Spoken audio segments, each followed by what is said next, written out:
नमस्कार my dear friends, मैं विनोद चिंडालिया एक आरएएस पीसीएस एजुकेटर आपके अपनी स्टडी के एक नए प्लेटफॉर्म जिसका नाम है निःशुल्क कोचिंग बिहार में आपका हार्दिक अभिनंदन करता हूं।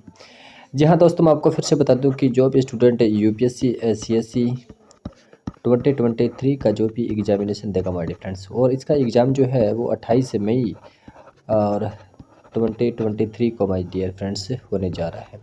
उसके लिए मैंने आप लोगों को बताया था कि आपको जो 2-3 मोस्ट इंपॉर्टेंट बातें हैं वो ये है कि आपको 10 सालों के पीवाईक्यू अच्छे से कंप्लीट करने हैं, विथ आपको ऑप्शन के साथ अच्छे से एनालिसिस करने हैं मेरे फ्रेंड्स। और साथ ही मैंने आप लोगों को बताया था कि विजन आईएएस की जो पीटी 365 है उसको भी कंप्लीट अच्छे से एनालिसिस करनी है माय डियर। और अब तक अपने इन्वायरमेंट के 2013 से लेकर 2018 तक जितने भी पीवाईक्यू आए हैं माय डियर फ्रेंड्स अच्छे से कंप्लीट कर चुके हैं। और आज हम शुरू करने जा रहे हैं 2019 के अंदर जो भी इन्वायरमेंट के अंदर जितने भी माय डियर फ्रेंड्स क्वेश्चन आए हैं वो अच्छे से एनालिसिस करेंगे विद ऑप्शंस के साथ। चलिए शुरू करते हैं पहला क्वेश्चन।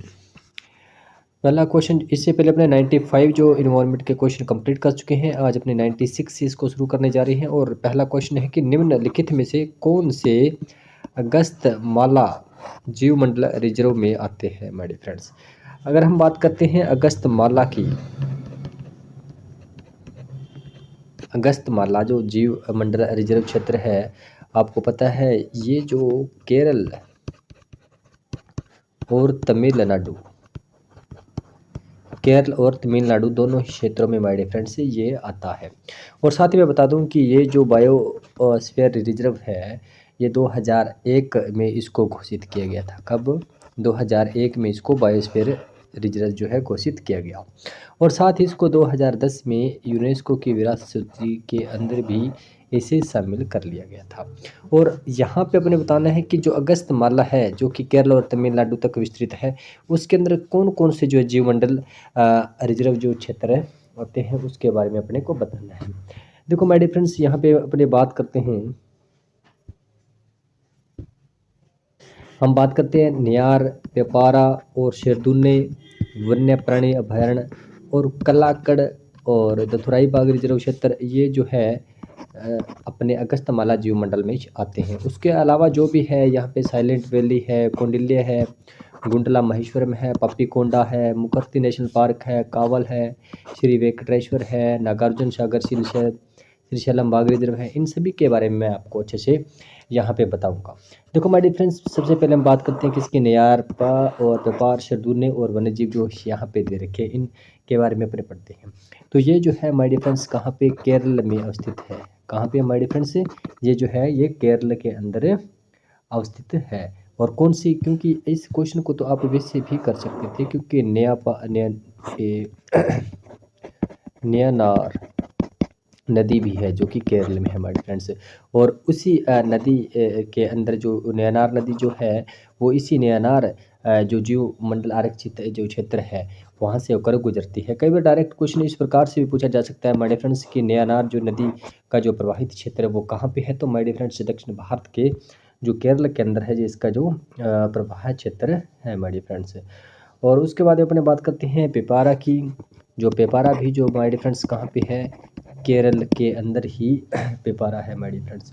और केरल का जो तिरुवनंतपुरम जिले के अंदर जो है पेपारा जीवमंडल रिजर्व क्षेत्र है। नेक्स्ट हम बात करते हैं शेरदुर्ग वन्य जीव अभयारण्य की। तो ये भी केरल के जो कोलम जिला है वहाँ पर माय डियर फ्रेंड्स शेरदुर्ग वन्य जीव प्राणी अभयारण्य है। ये भी कहाँ पे है माय डियर फ्रेंड्स, ये भी केरल के अंदर अवस्थित है माय डियर। और नेक्स्ट हम बात करते हैं कालाकड़ ततुराई बाघ रिजर्व की। तो कालाकड़ ततुराई बाघ रिजर्व जो है ये माय डियर फ्रेंड्स ये तमिलनाडु वाले क्षेत्र के अंतर्गत आ जाता है माय डियर फ्रेंड्स। और नेक्स्ट मैं जो भी यहाँ पे जो अभ्यारण्य दे रखे हैं उनके बारे में शॉर्ट जो भी छोटी छोटी बातें हैं वो मैं आप लोगों को बता देता हूँ। कि अगर हम बात करते हैं साइलेंट वैली की, तो क्योंकि आपने साइलेंट वैली के बारे में अच्छे से पढ़ा है, जो साइलेंट वैली जो है वो कहाँ पे है, केरल के अंदर है माय डियर फ्रेंड्स। कहाँ पे, केरल में है। और कहाँ पे, दूसरी बात नीलगिरी, नीलगिरी जो पहाड़ियों पर अवस्थित है। और यहाँ पर सबसे बड़ी बात मैं आपको बता दूं कि कुंती पूजा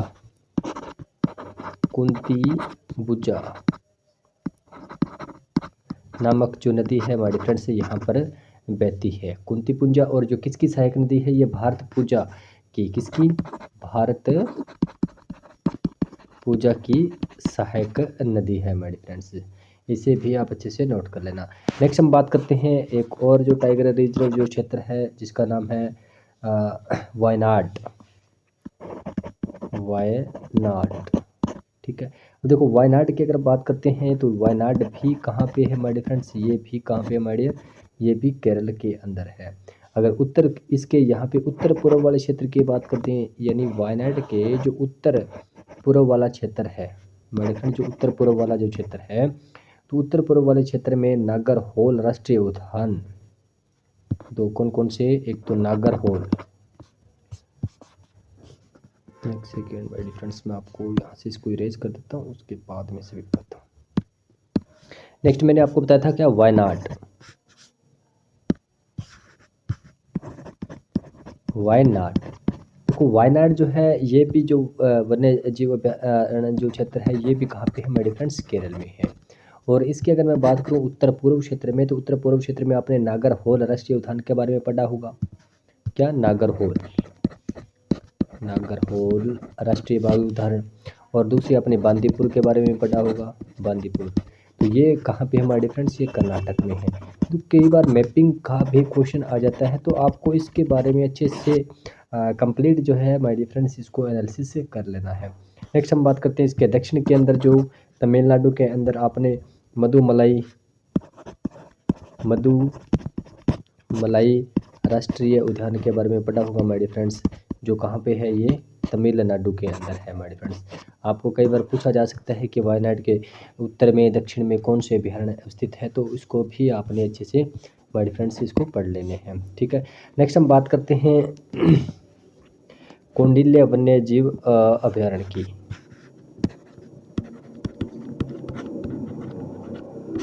कौंडिल्य वन्य जीव अभयारण्य की, तो कौंडिल्य वन्य जीव अभयारण्य हमारे फ्रेंड्स ये कहाँ पे, ये आंध्र प्रदेश के अंदर आता है। कहाँ पे आता है हमारे फ्रेंड्स, ये आंध्र प्रदेश में आता है। और सबसे बड़ी बात ये है कि ये हाथी रिजर्व क्षेत्र है।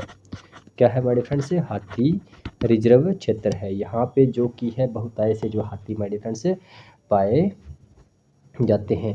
नेक्स्ट हम बात करते हैं किसकी, गुंडला की, गुंडला महेश्वरम की। तो गुंडला महेश्वरम की अगर मैं बात करें तो गुंडला महेश्वर जो है वो कहाँ पे, अरुणाचल प्रदेश। कहाँ पे हमारे फ्रेंड्स, अरुणाचल प्रदेश की, जो मैंने आप लोगों को बताया था कि नल्ला मल्ला रेंज, नल्ला मल्ला रेंज जो कहाँ पे है, सॉरी अरुणाचल प्रदेश नहीं, आंध्र प्रदेश में है, ठीक है। नल्ला मल्ला रेंज में है गुंडला महेश्वरम। और जो नागार्जुन श्री शैलम, ये भी आपने पढ़ा होगा, क्या, ये श्री नागार्जुन श्रीशैलम टाइगर डाग रिजर्व, इसका ही हिस्सा है कौन सा, गुंडला महेश्वरम।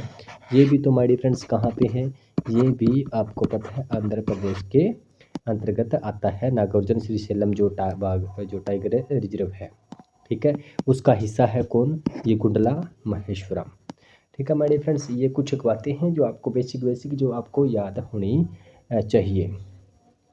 और नेक्स्ट हम बात करते हैं किसकी, मुखर्ती नेशनल पार्क। ये भी मोस्ट इम्पोर्टेंट है हमारे फ्रेंड्स। देखो मुखर्ती नेशनल पार्क की बात करें तो ये कहाँ पे है हमारे फ्रेंड्स, तमिलनाडु में है हमारे फ्रेंड्स। कहाँ पे, तमिलनाडु में है। और तमिलनाडु की जब बात हो रही है तो तमिलनाडु की जो नीलगिरी बायोस्फीयर जो क्षेत्र है, नीलगिरी जो क्षेत्र है, नीलगिरी क्षेत्र के अंतर्गत हमारे फ्रेंड्स ये आते हैं। जो भी हमारे फ्रेंड्स रिजर्व जो क्षेत्र है, बायोस्फीयर रिजर्व क्षेत्र है, आपको उनको अच्छे से पढ़ लेना है। और उसके साथ में जितने भी वन्य जीव अभयारण्य अटैचमेंट में है जो चार पाँच आते हैं, उनको एक बार आपने अच्छे से एनालिसिस जरूर कर लेना हमारे फ्रेंड्स। इस प्रकार के जो क्वेश्चन हैं वो पूछे ही जाते हैं परीक्षा के अंदर। और नेक्स्ट हम बात करते हैं कावल की। तो कावल के बारे में भी मैं आपको बता चुका हूँ कि कावल जो है कहाँ पे हमारे फ्रेंड्स, तेलंगाना में।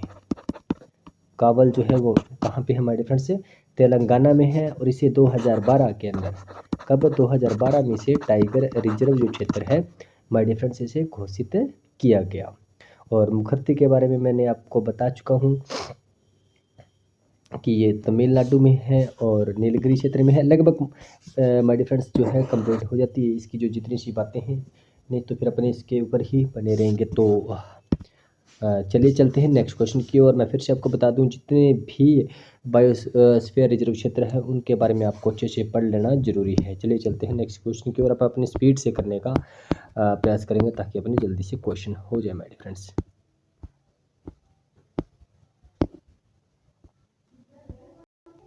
नेक्स्ट हम बात करते हैं 97 नंबर क्वेश्चन की। निम्नलिखित कथनों पर आपको विचार करना है, कौन से सही है और कौन से गलत है।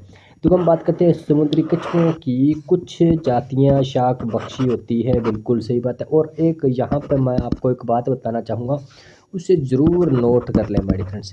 देखो जब भी ऐसी बातें आ जाए ना, क्या केवल और कुछ, तो यहाँ पर यूपीएससी आपका माइंड ख़राब करती है। क्योंकि जब केवल आता है ना, तो वो एक कंडीशन ऐसी होती है कि वो सिर्फ और सिर्फ यानी ओनली फॉर ओनली, तो वहाँ पे आपको माइंड लगाना है कि वास्तव में ये वैल्यू राइट है या नहीं है। और जब कुछ की बात आए तो वो बात हमेशा ही राइट होती है। आपको पता है यानी कोई भी कंडीशन है तो कुछ एक कंडीशन कहीं ना कहीं एक दूसरे के साथ मैच कर सकती है। तो ठीक है, कुछ और केवल की जब भी बात आए तो कुछ वाला हमेशा जो भी सेंटेंस होगा, जो भी स्टेटमेंट होगी, उसे आप ज़्यादातर उसे राइट ही कर दीजिए माय डियर फ्रेंड्स। देखो मछली की कुछ जातियाँ शाक बख्शी होती है, ये भी बिल्कुल राइट बात है माय डियर फ्रेंड्स, कि मछली की जो कुछ जातियाँ हैं वो क्या होती है, शाक बख्शी होती है। नेक्स्ट हम बात करते हैं समुद्र सत्रपाइयों की कुछ जातियाँ शाक बख्शी होती है, ये भी सही बात है। और सांपों की कुछ जातियाँ सजीव प्रवचक होती है, ये भी माय डियर फ्रेंड्स, यानी चारों के चारों जो बातें हैं राइट है माय डियर फ्रेंड्स। चलिए चलते हैं नेक्स्ट क्वेश्चन की ओर। नेक्स्ट हम बात करते हैं किसकी, 98 नंबर क्वेश्चन की। यहाँ पे वन्य प्राणी है और यहाँ पे प्राकृतिक रूप में पाए जाने वाले जो भी है बताए गए हैं। हम बात करते हैं नीले मीन पक्ष वाले महासिर की। तो नीले मीन पक्ष वाले महासिर जो है वो कहाँ पे, कावेरी नदी पे पाई जाती है। नहीं, कावेरी के साथ साथ मैं आपको बता दूं कहाँ पे ये कृष्णा नदी में भी ये माय डियर फ्रेंड्स पाई जाती है। देखो मोस्टली मैं बता दूं कि जो दक्कन का पठार है, क्या दक्कन का जो पठार है माय डियर फ्रेंड्स, उसके जो आसपास की जो भी नदियां हैं माय डियर फ्रेंड्स, क्या है, जो भी आसपास की जो नदियां हैं उन नदियों में ये जो है पाए जाते हैं।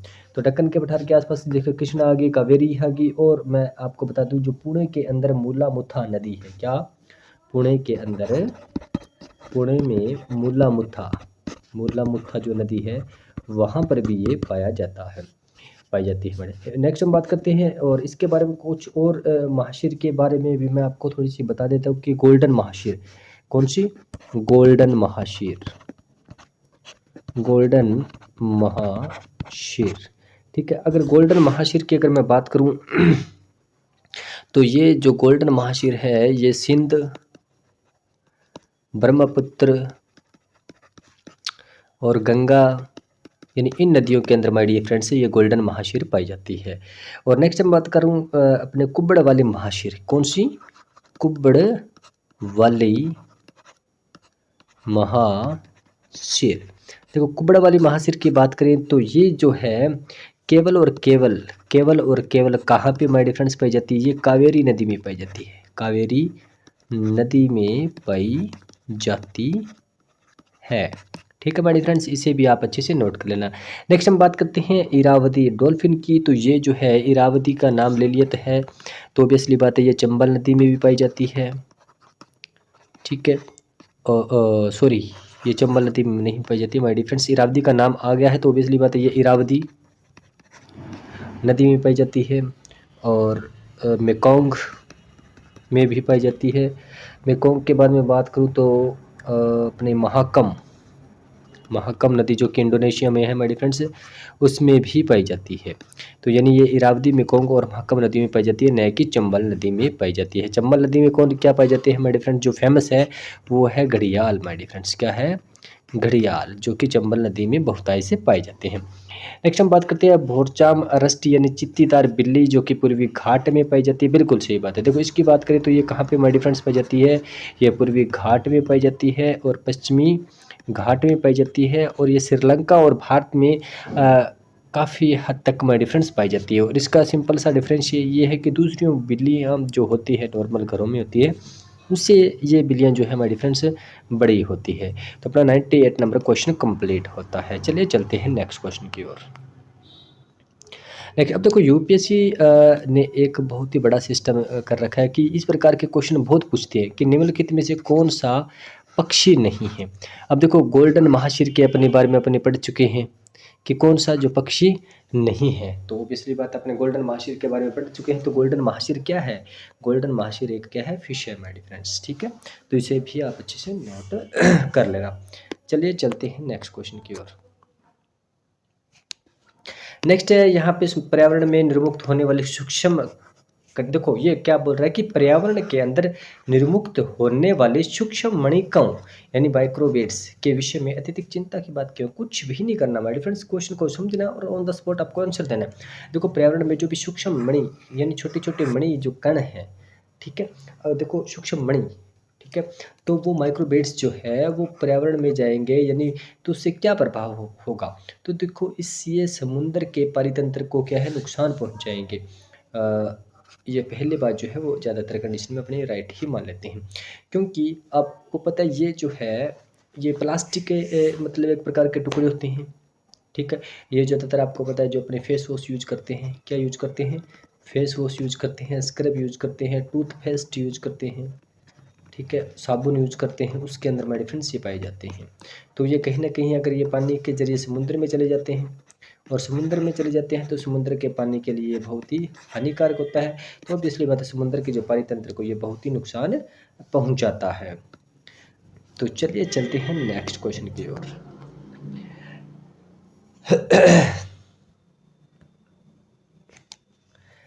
नेक्स्ट हम बात करते हैं हाल ही में हमारे देश में हिमालय बिच्छू बुट्टी, देखो इसके बारे में आपने पढ़ा हुआ है। देखो जो नॉर्मल राजस्थान से है या फिर जो भी काम से बिलोंग करते हैं तो वो कहीं ना कहीं इसके बारे में बिच्छू के बारे में जो जानते हैं, बिच्छू जो क्या होती है, जिसे जिरार्डिनिया हाइवरसोफिया के महत्व के बारे में बढ़ती जागरूकता थी, क्योंकि यह पाया गया है कि यह वस्त्र तंतु का संधारणीय स्रोत है मेरे फ्रेंड्स। क्या ये वस्त्र तंतु का एक संधारणीय स्रोत है बिच्छू बुट्टी, ठीक है। चलिए चलते हैं नेक्स्ट क्वेश्चन की ओर। नेक्स्ट है कि निम्नलिखित में से किसका किनका मापन आकलन के लिए उपग्रह चित्रों या सुदूर से वेदी आंकड़ों का इस्तेमाल किया जाता है? किसी विशेष स्थान के वनस्पति में पर्ण हरित अंश का बिल्कुल राइट बात है मेरे फ्रेंड्स। किसी विशेष स्थान पर धान के खेतों में ग्रीन हाउस गैस का उत्सर्जन, बिल्कुल राइट बात है। और किसी विशेष स्थान का भूपृष्ठ तापमान, बिल्कुल राइट बात है। देखो माय फ्रेंड्स उपग्रह चित्र जो है ये भौतिक अवस्थाओं को जो सिस्टम को छुए बिना ही इस प्रकार का जो है अंदाजा उस पर लगा देते हैं माय फ्रेंड्स। जो इसको ये कि इन सूचनाओं के द्वारा जो कि अपने को बहुत ही ज़्यादा आसानी होती है पर्यावरण को समझने में और उसमें सुधार लाने के लिए माय फ्रेंड्स। चलिए चलते हैं नेक्स्ट क्वेश्चन की ओर। नेक्स्ट है कि मीथेन हाइड्रेट जो है उसके बारे में आपको बताना है कि मीथेन हाइड्रेट के निक्षेपों के बारे में निम्न में से कौन से जो कथन है वो सही है? देखो भूमंडलीय तापन के कारण इन निक्षेपों, देखो भूमंडलीय तापन यहाँ पे नोट करना माय फ्रेंड्स, देखो भूमंडलीय तापन के कारण इन निक्षेपों से मीथेन गैस का निर्मुक्त होना प्रेरित हो सकता है। देखो अब जब हो सकता है तो पिछली बात है कुछ ना कुछ कंडीशन को अपने मान सकते हैं, बिल्कुल राइट बात है। नेक्स्ट हम बात करते हैं कि मीथेन हाइड्रेट के विशाल निक्षेपीय उत्तर ध्रुवीय टुंडा तथा समुद्र अधस्थल के नीचे पाए जाते हैं, बिल्कुल पाए जाते हैं माय फ्रेंड्स।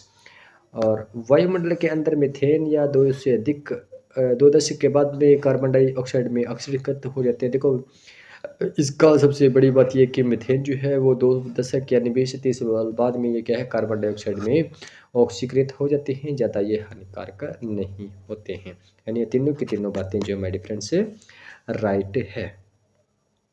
और मीथेन हाइड्रेट का उत्सर्जन की सबसे बड़ी मैं बात करूं तो किस प्रकार से संभव है? तो महासागर में क्या मेरे फ्रेंड से महासागर के अंदर क्या होना चाहिए? उच्च दाब होना चाहिए। क्या होना चाहिए मेरे फ्रेंड्स?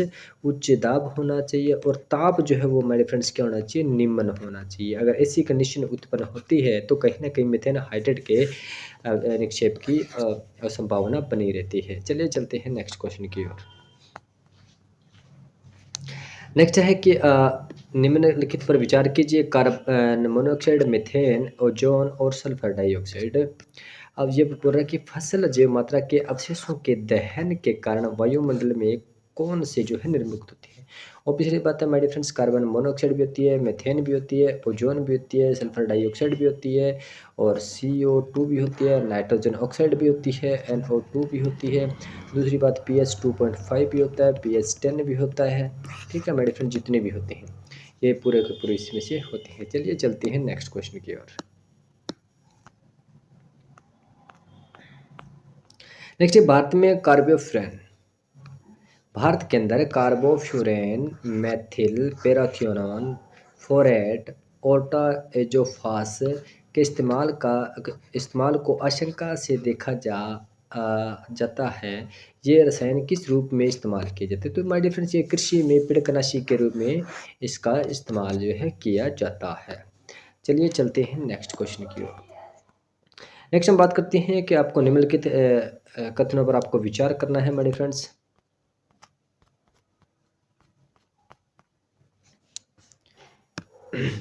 कि रामसर सम्मेलन के अनुसार भारत के राज्य क्षेत्र में सभी आर्द्र भूमियों को बचाना और सुरक्षित रखना भारत सरकार के लिए आदेशात्मक है। देखो माय डियर फ्रेंड्स, देखो रामसर सम्मेलन की सबसे बड़ी बात यह है कि जितना हो सके प्रत्येक देश ये कोशिश करे जो भी आर्द्र भूमि है, क्या है माय डियर फ्रेंड्स, जो भी आर्द्र उस पे किसी भी प्रकार का खतरा पैदा ना करे, उसे जितना हो सके उसे बचाओ और पशु पक्षियों के लिए उस प्रकार की नई जगह बनाने का प्रयास किया जाए। और ये उसमें कोई आदेशात्मक बात जो है भारत सरकार के लिए नहीं है मेरे फ्रेंड्स, ये बात जो है वो गलत हो जाएगी। नेक्स्ट हम बात करते हैं आर्द्र भूमि संरक्षण और प्रबंधन नियम 2010। बिल्कुल राइट बात है, 2010 में है। भारत सरकार ने रामसर सम्मेलन की संतुतियों के आधार पर बनाए हैं। देखो ये भारत सरकार ने इस संतुतियों पर इसका कोई नियम नहीं है, भारत सरकार ने अपने हिसाब से इस सिस्टम को बनाया है ताकि उनको जितना हो सके भारत सरकार जो इसका संरक्षण कर सके। तो यानी ये बात भी गलत हो सकती है। नेक्स्ट हम बात करते हैं कि आर्द्र भूमि संरक्षण प्रबंधन नियम 2010 आर्द्र भूमियों के अपवाह्य क्षेत्र या जल ग्रहण क्षेत्रों को भी सम्मिलित करते हैं, जैसा कि प्राधिकार द्वारा निर्धारित है। बिल्कुल राइट बात है। देखो ये क्या है, आर्द्र भूमियों के अपवाह्य क्षेत्र और जल ग्रहण क्षेत्रों को भी सम्मिलित करते हैं, जैसा कि प्राधिकार द्वारा निर्धारित किया गया है, जैसे कि उस समय के सम्मेलन के अंदर जो बात है कही गई है। 3 नंबर जो बात अपनी राइट हो जाती है।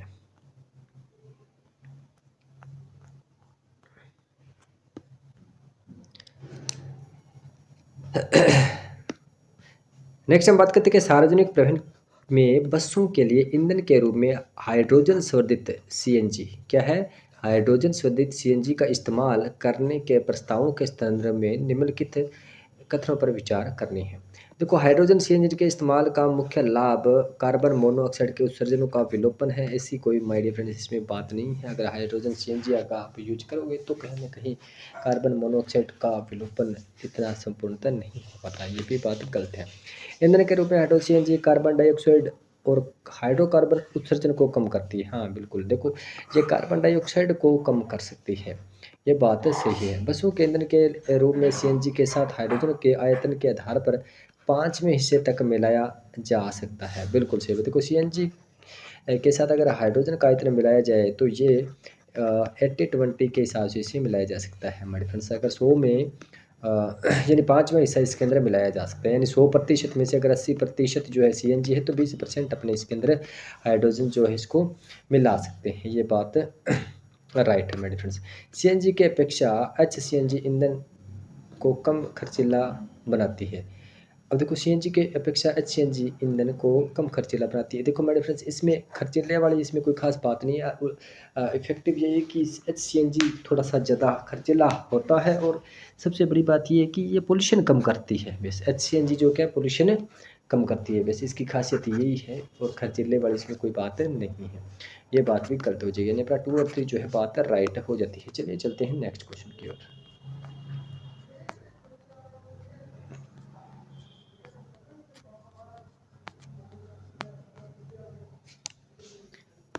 नेक्स्ट हम बात करते हैं निम्नलिखित कथनों पर विचार करते हैं। पर्यावरण संरक्षण अधिनियम 1986 भारत सरकार को सशक्त करता है।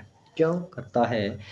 वह पर्यावरणीय संरक्षण की प्रक्रिया में लोक सहभागिता की आवश्यकता और इसे हासिल करने की प्रक्रिया और रीति का विवरण दे। ऐसी कोई मॉडिफिकेशन इसमें बात नहीं है। पर्यावरण संरक्षण अधिनियम 96 वह विभिन्न स्रोतों से पर्यावरणीय प्रदूषकों के उत्सर्जन और विसर्जन के मानक निर्धारित करे। ये बात बिल्कुल सही बात है फ्रेंड्स, यानी अपना केवल 2 जो है राइट बात हो जाएगी। चलिए चलते हैं नेक्स्ट क्वेश्चन की ओर।